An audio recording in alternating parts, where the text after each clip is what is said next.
मतदान किसको करे किसको न करे, भारत का मतदाता जितना समझदार है,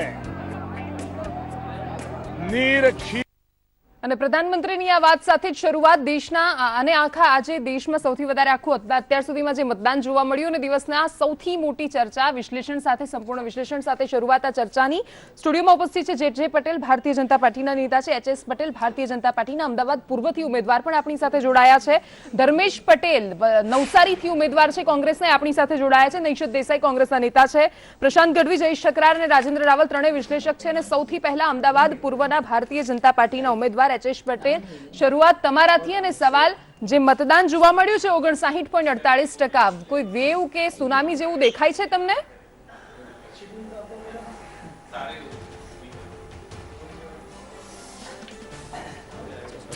ચોક્કસપણે ભારતીય જનતા પાર્ટીના કાર્યકર્તાઓએ આખો દિવસ મતદાર જાગૃતિ માટે પ્રયત્ન કર્યો અને અમદાવાદ પૂર્વ લોકસભાના તમામ જાગૃત મતદારોએ ખૂબ જ રસપૂર્વક લોકશાહીનું આ પર્વ મનાવ્યું અને ખૂબ મોટી સંખ્યામાં મતદાન કરીને ભારતીય જનતા પાર્ટીને સમર્થન આપ્યું હોય તેવું સમગ્ર દિવસ દરમિયાન જોવા મળ્યું.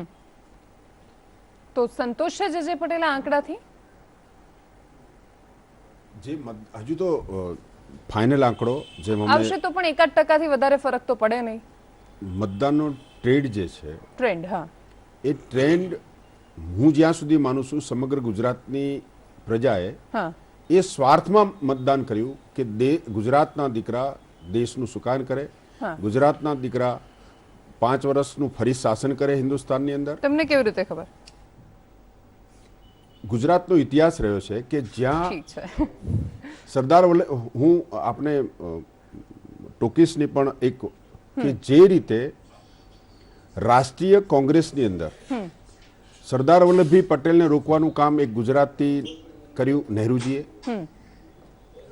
મોરારજી દેસાઈ સાહેબને રોકવાનું કામ કર્યું ઇન્દિરા ગાંધી સાહેબે, અને નરેન્દ્ર મોદીજીને રોકવાનું કામ એ રાહુલ બાબા કરી રહ્યા છે. આમ ગુજરાત વિરોધી માનસિકતા એ હિન્દુસ્તાનનો ઇતિહાસ કહે છે અને એટલા માટે કહું છું કે આ ઇતિહાસ એ ગુજરાતની પ્રજા સારી રીતે જાણે છે અને ગુજરાતની પ્રજા આ ઇતિહાસને યાદ કરીને ભારતીય જનતા પાર્ટીના અને ગુજરાતના આ દીકરાને એ દેશના પ્રધાનમંત્રી બનાવશે. ઓકે, ધર્મેશ પટેલ, નવસારીમાં 64.28% મતદાન અત્યાર સુધીમાં જોવા મળી રહ્યું છે, પણ આજુબાજુના વિસ્તારોમાં બહુ જ સારું બમ્પર મતદાન છે. આ મતદાન પછી શું આશા અપેક્ષા તમારી?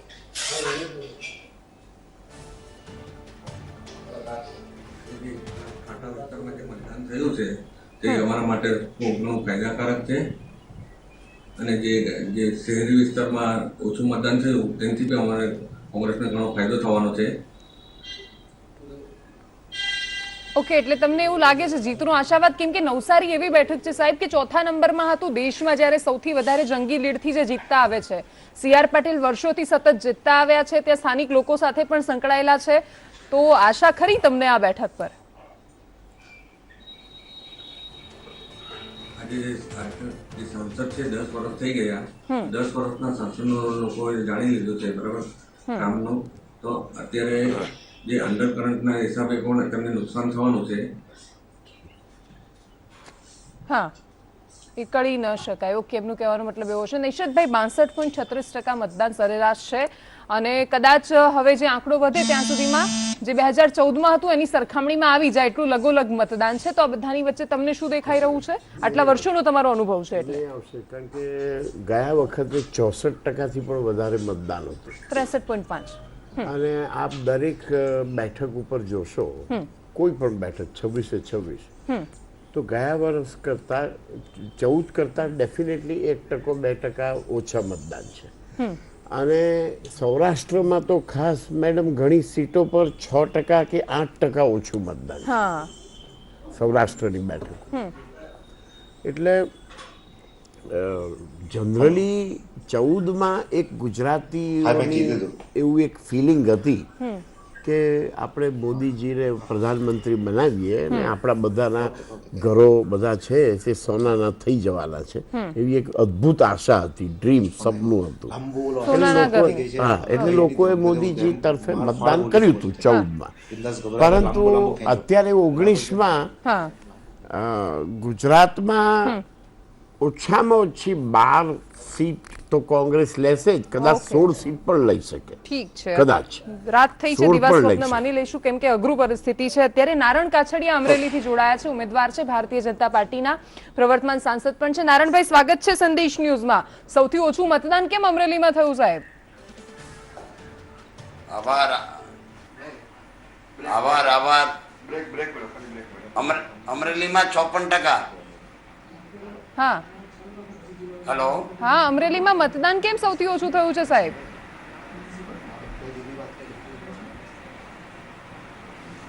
ઓછું થયું છે મતદાન. અમારે ગયા વખતે જે 2014માં 54% હતું, આજે 55% ને 55% જેવું થયું છે. હા સાહેબ, બોલો, આવે છે અવાજ?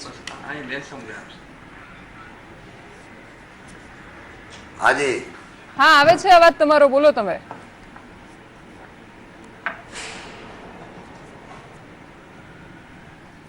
હલો. હા નારણભાઈ, મારો સવાલ એ છે હેલો. કે 55% જેટલું મતદાન થયું, પણ આખા ગુજરાતમાં સૌથી ઓછું અમરેલી બેઠક પર છે. તો કોઈ વેવ અથવા સુનામી, જે ગઈકાલ સુધી ભાજપના નેતા મારી સાથે બેઠા હતા એવું કહેતા હતા કે વેવ નથી, સુનામી છે, તો એ સુનામી કેમ નથી દેખાતી?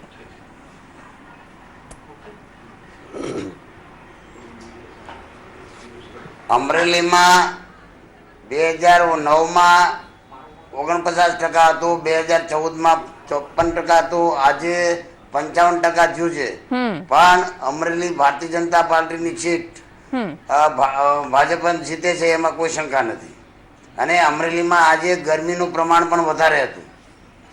હા, આખા ગુજરાતમાં આમ તો વધારે હતું. પરેશ ધાનાણી છે તમારી હિસાબે નારણભાઈ, અઘરું નહીં પડે? અને પાછું અમરેલીમાં 7 માંથી 5 વિધાનસભા પણ કોંગ્રેસની પાસે છે, ખેડૂતોના પ્રશ્નો છે ત્યાં.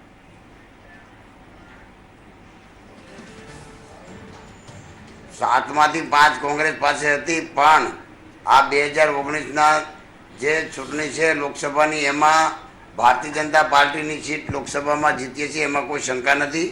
કારણ કે કોંગ્રેસના 5 ધારાસભ્યો છેલ્લા 2 વર્ષથી જે અમરેલીની જનતાએ જે ભૂલ કરી હતી એનું પુનરાવર્તન ન થાય એની લોકો આજે જાગૃત બની ગયા હતા. મુદ્દા કયા હતા નારણભાઈ તમારા ચૂંટણીમાં ગયા ત્યારે?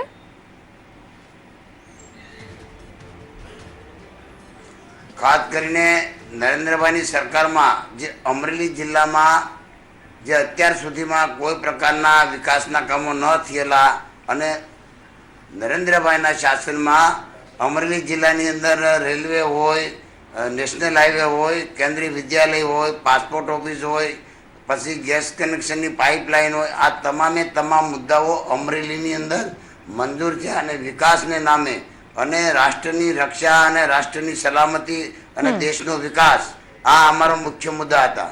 નારણભાઈ, પહેલા મુખ્યમંત્રી અમરેલીએ આપ્યા છે, દિલીપ સંઘાણી કહો, પરસોત્તમ રૂપાલા કહો, તમે પોતે ત્યાંથી આટલા સમય સાંસદ રહ્યા છો, વિપક્ષના નેતા ત્યાંથી છે, પણ સૌથી વધારે પ્રશ્નોની જ્યારે ચર્ચા કરીએ ત્યારે અમરેલીમાંથી સામે આવે છે. બ્રોડગેજનો પ્રશ્ન છે, સ્થળાંતરણનો પ્રશ્ન છે, રોજગારી સૌથી મોટો પ્રશ્ન છે. અને હું જ્યારે આવી હતી, આપણે મળ્યા હતા ત્યાં, ત્યારે ખેડૂતોનો તો બહુ જ બધા પ્રશ્નો હતા. બધું નડશે નહીં તમને?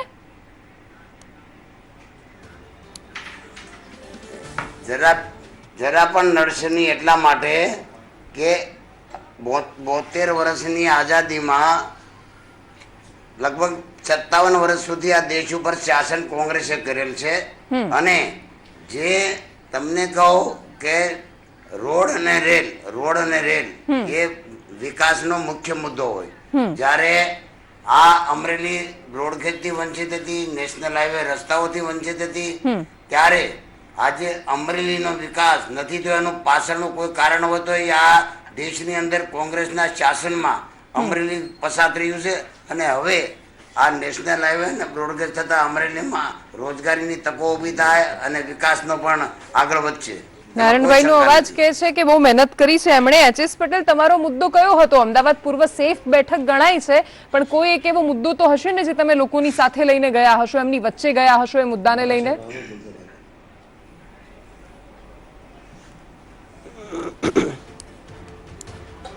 પ્રજાની વચ્ચે રાષ્ટ્રવાદ અને વિકાસવાદની વાત લઈને ગયો હતો. અમારું રાષ્ટ્રીય નેતૃત્વ આદરણીય નરેન્દ્રભાઈ મોદીના નેતૃત્વમાં કામ કરતી કેન્દ્ર સરકાર એને જે છેલ્લા 5 વર્ષમાં પ્રજાલક્ષી કામો કર્યા, સમાજના દલિતો, શોષિતો, વંચિતો, પીડિતોની ચિંતા કરી, અનેકવિધ યોજનાઓ, યુવાનોને મુદ્રા બેંકની લોન હોય, ગરીબ ઘરના પરિવારોને ઉજ્જવલા યોજના અંતર્ગત ગેસના ચૂલા હોય, ઘેર ઘેર વીજળી પહોંચાડવાની હોય, આવા અનેક છેવાડાના માનવીના કામો કર્યા. આ વાત લઈને હું પ્રજા વચ્ચે ગયો હતો અને આ વાત અમદાવાદ પૂર્વની જનતાએ સ્વીકારી હોય અને એના અનુસંધાનમાં આજે પૂરેપૂરું સમર્થન આપ્યું હોય. પાટીદાર વોટ બેંક નડશે તમને, કેમ કે તમારી કોન્સ્ટિટ્યુઅન્સીમાં જે વટવા નિકોલ વધુ આવે છે, ત્યાં બાપુનગર, ત્યાં તો વધારે પાટીદારો છે, તો એ તમને સમર્થન આપશે? એક જ મિનિટ, હું એચએસભાઈ પાસેથી જવાબ લઈ લો. હા હસમુખભાઈ. સમગ્ર પાટીદાર સમાજ નહીં, બધા જ સમાજ એકી અવાજે ભારતીય જનતા પાર્ટીના સમર્થનમાં ઉભેલા જોવા મળ્યા. ક્યાંય પાટીદાર આંદોલનની 1% પણ અસર ક્યાંય પણ જોવા મળી નથી અને સમગ્ર સમાજે એક થઈને રાષ્ટ્રવાદના મુદ્દાને, વિકાસવાદના મુદ્દાને અને આદરણીય નરેન્દ્રભાઈ મોદીના નેતૃત્વને સ્વીકાર કર્યો હોય તેવો માહોલ સમગ્ર દિવસ દરમિયાન મેં અનુભવ્યો છે. બિલકુલ. ધર્મેશભાઈ, નવસારીમાં તમે કયા મુદ્દાઓ સાથે ગયા હતા? તમે યુવાન છો, યુવાઓનું ક્યાં એટલું બધું જોવા નથી મળ્યું. આ વખતે રાહુલ ગાંધીએ યુવાનોની વાતો કરી પણ ટિકિટો નથી આપી. તમે એક્સેપ્શનલ કેસમાં આવો છો કે તમને મળી ગઈ ટિકિટ, પણ આ બધાની વચ્ચે કયા મુદ્દાઓને લઈને ગયા તમે નવસારીમાં?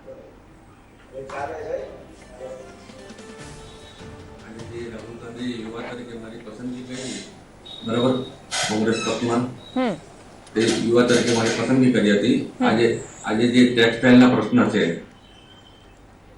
રોજગારીના પ્રશ્ન છે, ખેડૂતોના પ્રશ્ન છે, શિક્ષણનું વેપારીકરણ થઈ ગયું, એ બધા ઘણા પ્રશ્નો એવા છે. ખેડૂતોના એવા પ્રશ્ન છે કે ખેડૂતોને લાઇટ તમને 12 કલાકની વાતો કરે છે, રાત્રે આપે છે. આજે પાણી છે આપણું, તે આપણું બગાડ થાય છે રાતના પાણી આપવાથી. એ બધા ઘણા ખેડૂતોના પ્રશ્ન, ટેકાના ભાવ મળતા નથી. નવસારીમાં તમે કીધું કે ટ્વિન સિટીની જે વાતો કરેલી તે ખાલી કાગળ પર જ બનાવેલી હતી. એ બધી ઘણી એવી નુડા લાવ્યા અમારે ત્યાં. એ પણ ઘણી સમસ્યાઓ છે. ઘણી મિલો પણ બંધ થઈ ગઈ, એટલે રોજગારીના પ્રશ્નો ઘણા ઉદ્ભવ્યા છે. એના માટે રોજગારી માટે લોકોએ સુરત, મુંબઈ તરફ પ્રયાણ કરવું પડ્યું. એટલે આ બધા પ્રશ્નો લઈને ગયા હતા. જયેશ ઠકરાર સૌરાષ્ટ્રથી જોડાયેલા છે ને જયેશભાઈ, સૌથી પહેલા તમારી પાસે એટલા માટે કેમ કે નારણભાઈ બેસેલા છે ને, અમરેલી સૌથી અઘરી બેઠક ગણાય છે. જે પ્રકારે વોટિંગ થયું છે ગયા વર્ષ કરતા, મતલબ ગયા 2014 કરતા ભલે વધારે હોય, પણ આ આંકડાઓ સૌથી ઓછા અમરેલીમાં છે. સૌરાષ્ટ્રમાં મોટાભાગે આટલી નિરસતા કેમ જોવા મળે છે મતદાનને લઈને? દેવાંશી, સૌથી પહેલા તો નારણભાઈ કાછડિયા આવેલા છે એટલે એમના સંદર્ભે જ એક વાત કરી દઈએ કે અમરેલી અને જુનાગઢ આ બંને બેઠક કોંગ્રેસ અને ભાજપ બંને માને છે કે તીવ્ર રસાકસી વાળી બેઠક છે અને એટલા માટે જ સમગ્ર ગુજરાતમાં ચૂંટણી પ્રચારનો પ્રારંભ નરેન્દ્ર મોદીએ જુનાગઢની સભાથી કર્યો હતો. આ જ રીતે એમણે અમરેલીમાંથી પણ સભાને સંબોધન કરી અને 55 મિનિટ સુધી વક્તવ્ય આપેલું અને છેલ્લો શબ્દ એ હતો કે તમે જે બટન દબાવશો તો સીધો મત મોદીને પડશે. એટલે નારણભાઈ કાછડિયા સંદર્ભે આ સૂચક વિધાન છે, એમાં તો કોઈ ના જ ન કહી શકે. બીજી વસ્તુ, સમગ્ર ગુજરાતમાં અમરેલી મતદાનમાં સૌથી પાછળ રહ્યું છે. એની બાબતે એક વાત એ કહી શકાય કે મતદારોમાં બેહદ નિરાશા છે, કારણ કે મોટા ભાગે અહીંયા નારણભાઈની એક વાત સાચી છે કે કોંગ્રેસના સંસદ સભ્યો વધુ વખત અહીંયા ચૂંટાયા છે, પણ આપણે એક કરેક્શન એ કરવું પડે કે દિલીપ સંઘાણી પણ અહીંયા સતત 4 ટર્મથી ભાજપ તરફથી ચૂંટાયેલા રહી ચૂક્યા છે. અને બીજું, જ્યારે એ કહે છે કે બ્રોડગેજ કે જે સમગ્ર ગુજરાત મીટર ગેજ યુગમાંથી બહાર આવી ગયું છે, ત્યારે અમરેલીમાં છેલ્લા 5 વર્ષમાં 5 વર્ષથી તો ભાજપની સરકાર છે અને માત્ર 17 જ કિલોમીટર દૂર બ્રોડગેજ નીકળે છે અને એ પણ ઉદ્યોગો માટે આવી શકે છે, પણ લોકો માટે નથી આવતી. એટલે આ પ્રશ્નનો જવાબ આપવો પડશે. બીજી વસ્તુ, લોકોએ ખૂબ જ સ્થળાંતર કરવું પડી રહ્યું છે અમરેલીથી, અને આખું સુરતમાં જે સૌરાષ્ટ્ર વસ્યું છે એમાં ભાવનગર અને અમરેલીનો મોટો હિસ્સો છે, એટલે રોજગારીનો બેહદ મોટો પ્રશ્ન છે. જીવરાજ મહેતાની આ ભૂમિ છે, પરંતુ અમરેલીમાં મતદારોને કોઈ પણ રીતે, વિધાનસભામાં પણ એવું છે કે 5 ધારાસભ્યો કોંગ્રેસ તરફથી ચૂંટીને મોકલ્યા. તો નારણભાઈ જે કહે છે કે એ ભૂલ કદાચ મતદારો આ વખતે સુધારવા માંગે છે, તો એ તો એમ પણ કહી શકાય કે 2014માં જે ભૂલ મતદારોએ કરી હતી એ એમણે 2017માં સુધારી છે. આ વાતનો કોઈ અંત આવતો નથી. અમરેલી હંમેશા ગંદા રાજકારણમાં મતદારો જે છે એ સુજ્ઞ લોકોનું શહેર છે. જે નરેન્દ્ર મોદીએ ત્યાંના કવિઓ, લેખકો, સર્જકોની વાત કરી એવા ભવ્ય લીલીછમ વેલી અમરેલીને રાજકારણના કારણે લૂણો લાગેલો છે. બીજી વસ્તુ કહીએ જુનાગઢની, તો જુનાગઢમાં પણ આજે કમ્પેરેટિવલી ગયા વખતે જે 63% મતદાન થયું હતું એમાં ઘટાડો થયો છે. જે જગ્યાએ વડાપ્રધાને સભા કરી, જે જગ્યાએ રાહુલ ગાંધીએ સભા કરી, ત્યાં પણ જો મતદારો ઓછું મતદાન કરતા હોય તો એ એક પ્રકારની જરૂર નિરાશા બતાવે છે. એક્ઝેક્ટલી નારણભાઈ, આ સવાલોના જવાબ સાથે ને વારંવાર તમારી પાસે એટલા માટે કેમ કે તમે સ્ટાર બેઠકમાંથી એકમાં છો, કેમ કે આખા ગુજરાતની નજર રહેલી છે અમરેલી પર. સૌથી રસાકસી મનાય છે આ બધાની વચ્ચે. આખું ગુજરાત જ્યારે સારા રસ્તાઓના કારણે ઓળખાડતું હોય, અમરેલીમાં જઈએ તો ઉબડખાબડ રસ્તા આવી જાય. અમરેલીમાં આપણને કલાપી એક બાજુ લાઠીમાંથી યાદ આવે અને બીજી બાજુ એવું રાજકારણ કે જે દરેક વખતે સવાલો કરે.